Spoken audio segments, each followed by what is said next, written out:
So, ito na yung yung clutch na ikabit na. Ayan. Ikabit na yung clutch. Ngayon, ito yung hinintay ko kanina na ito yung pinagawa kong DIY na pang ng clutch plate para diretso.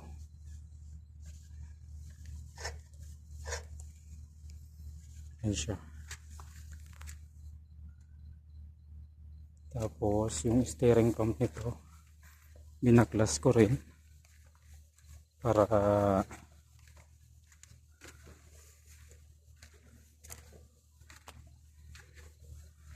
ayan yung steering pump.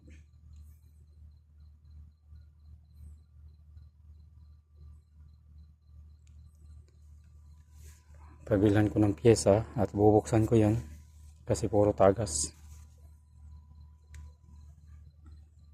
Ayan. Diba? Double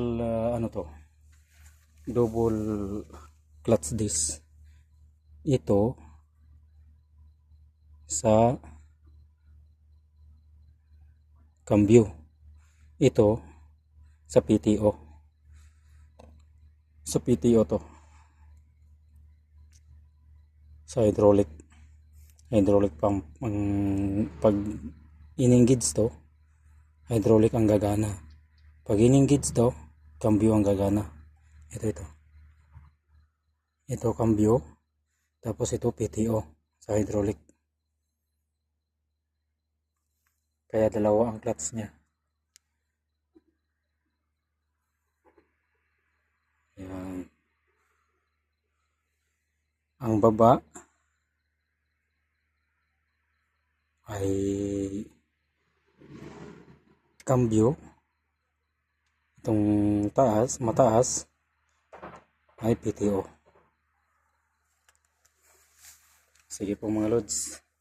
Salamat sa suporta. Ingat kayo lagi. God bless.